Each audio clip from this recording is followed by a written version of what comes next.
Konnichiwa minasan, welcome back again with Mr. K di sini. One Piece chapter 1149 udah rilis di web kesayangan tentunya. Jadi without any long again, it's time to react new chapter. Okay, let's go.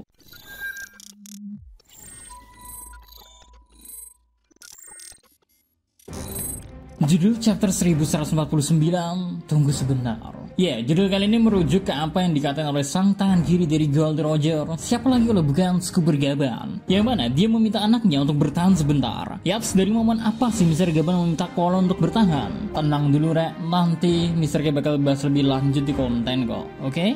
And now masuk ke menu utama, di mana chapter ini ya dimulai dengan seluruh kru topi jerami yang dibuat terkejut oleh kedatangan Gaban. Apa yang membuat mereka terkejut? Tentu ya, bagaimana serangan dari Gaban bisa melukai Sommers. Karena kita tahu kan, sampai detik ini belum ada satupun serangan biasa yang bisa masuk. Bahkan Luffy aja belum menemukan caranya. Namun kalau dilihat dari serangan dari Gaban sih, sebenarnya kuncinya kayaknya masih dengan menggunakan Haki Raja. Ya, karena ya ada sedikit percikan kilat api hitam di saat ingin melancarkan serangan.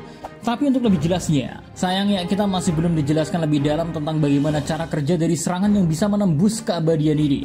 Karena menariknya ya, percakapan antara kedua orang yang pernah bertemu sebelumnya, di mana Somber yang terkejut karena Gaban bisa ada di Elbaf. Tapi mau dilihat dari segi manapun ya, Gaban emang kelihatan sangat serius dan bertarung dengan sangat cepat untuk mengalahkan Sommers.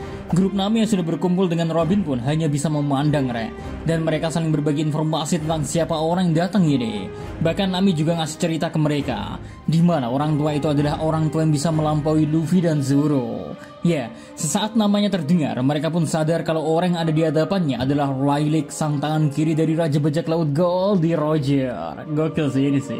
Terus rek, pertarungan antara Sommers dengan Gaban berlangsung sengit. Namun cukup dengan satu kampak di tangan kirinya, tubuh bagian atas dari Sommers berhasil dibelah dan membuat dia tak bisa bergenerasi lagi dengan serangan Futen Ragu. Ya, satu lagi kesamaan dari serangan ini ya, di mana kilatan muncul yang harusnya menjadi pertanda dari penggunaan Haki Raja. Terus di kepala Mr. K ini muncul rek, apakah dengan terbelah dan tidak bergenerasinya mereka berarti kematian? Atau mereka yang hidup abadi akan terus hidup meski dalam kondisi seperti itu? Karena kalaupun hidup ya, namun tinggal kepala doang, kebayangkan mau ngapain juga? Well, pokoknya setelah momen itu ya, akhirnya Chopper yang selama ini menunggu momen untuk bergerak, dia memutuskan berkumpul dengan sisa kru topi jerami lainnya. Dimana sambil menganalisa pertarungan, Chopper mencoba untuk mencari informasi. Mengapa orang abadi bisa terkena luka? Karena Chopper tahu kan kalau itu adalah informasi yang sangat berharga. Terus di sisi lain ya, Maon berpindah ke perpustakaan dan sekolah yang menjadi tujuan dari penyanderaan, di mana di sana tugas dari Killingham untuk menyelesaikannya. Ya, apa yang telah coba dibangun oleh Raja Elbaf sebelumnya rasanya mulai dihancurkan secara perlahan-lahan.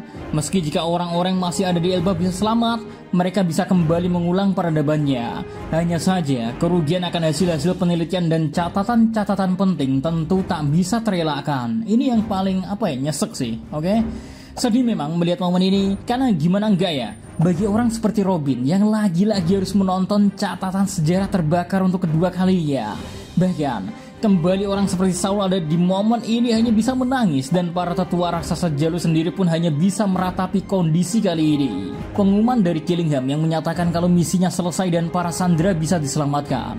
Namun bukannya senang ya, Row-nya yang hidup malah meminta maaf karena meski dia hidup, seluruh Elbaf hampir terbakar oleh api. Walau jelas para kesatria dan penduduk lainnya ya gak mungkin menyalahkan Row-nya. Hanya saja bagi seorang anak kecil menanggung beban seperti ini jelas sangatlah berat. Bahkan Mr. K aja kalau nanggung beban kayak gini beratnya rakaruan rek. Terus satu harapan terakhir berada di pundak Scooper Gaban. Selesai dengan Sommer, Gunko yang menjadi tujuan utama karena sang anak berada di sono ya langsung menjadi target selanjutnya dari Gaban rek. Gunko yang melihat seorang kakek tua berlari itu langsung menyadari kalau dia adalah mantan kru dari Gold Roger. Sayang ya, namanya juga anak-anak ya. Baru aja ngelihat Gaban muncul, mereka langsung ngomong ke Kolon kalau ayahnya datang, yang membuat Gunko jadi memiliki ide untuk menawan siapa. Karena jelas tujuan dari Gaban datang ya buat anak tersebut. Lagi-lagi ya Gaban harus merasa kalau dia selangkah lebih telat dari Gunko. Karena pada akhirnya Kolon sudah berada di bawah ancaman dari Gunko. Ya, ngelihat dari sini ya, berarti kekuatan dari para Gasnek ini harusnya berada di bawah dari Gaban cukup jauh. Entah setara atau kekuatan dari Gaban jika dibandingkan dengan Gasnek saat ini ya, mungkin lebih kuatan Gaban Rakaruan re. Terus apakah dia mampu menandingi saudara dari Shanks? Atau bahkan itu adalah limit bagi orang yang sudah mencapai masa tuanya? Tapi ya, balik fokus lagi ke momen penuh dilematis. Dengan seluruh pengalaman yang dia miliki, Gaban tahu kalau ini adalah kesempatan terakhir dan dia harus bertindak sekarang sehingga api bisa dicegah dan anak-anak bisa diselamatin. Makanya, melihat situasi seperti ini, meski Kolon sudah ditusuk oleh pedang buatan Gunko, Gaban meminta Kolon untuk menahannya. Kolon ya mengiyakan permintaan ayahnya sambil berkata, "Aku adalah seorang ksatria, jadi tolong kalahkan dia." Di satu sisi ya, dengan dingin ya, Gunko hanya berkata, nyawa yang sudah diambil tidak bisa dikembalikan. Seketika ya, seluruh kenangan manis yang Gaban miliki terlintas di pikirannya. Momen ketika pertama kali Kolon lahir dan betapa indahnya kenangan itu jelas mengganggu pikiran Gaban. Apalagi kita tahu kan kalau Gaban dan Sanji itu memiliki sifat yang mirip. Jadi kita udah kebayang lah bagaimana cara mereka berpikir. Meski sudah mencoba untuk menguatkan tekadnya karena tahu kalau dia gak bisa ngalahin Gunko di sini, maka tragedi ini akan berakhir jauh lebih buruk. Sayang ketika Hakim bisa melihat masa depan itu menunjukkan apa yang terjadi selanjutnya. Seketika Gaban pun menyerah Pak. Dia menjatuhkan kapaknya. Ya, Gaban yang melihat Kolon di masa depan mati, dia hanya bisa menyerah dan meminta maaf sambil Gunko menembak jatuh sang tangan kiri dari Gold Roger ini. Kolon hanya bisa meneriakkan nama ayahnya.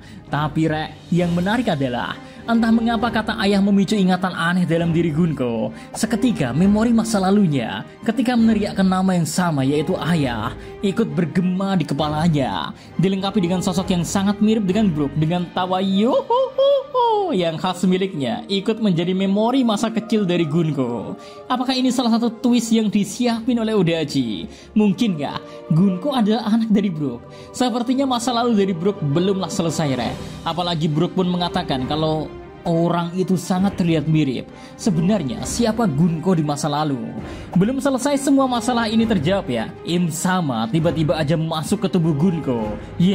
Kalian gak salah dengar. Im Sama marah karena pekerjaan yang lama. Ditambah Marijua ternyata sedang diserang. Akhirnya tubuh dari Gunko diambil alih oleh Im Sama. Wow, terlalu gila sih penutupan dari chapter kali ini. Tubuh Gunko diambil alih, berarti kekuatan Im Sama bakal ke-spill sedikit nanti.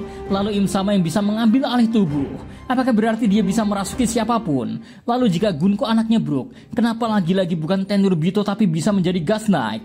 Sekuat apakah anak dari Brook sampai dirasa istimewa untuk direkrut, bahkan dirasuki oleh Im Sama?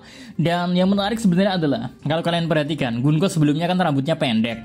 Ini dirasuki Im Sama rambutnya panjang Pak. Jangan-jangan Im Sama emang cewek. Rasanya misteri demi misteri bukannya makin terjawab, malah makin melebar kemana-mana.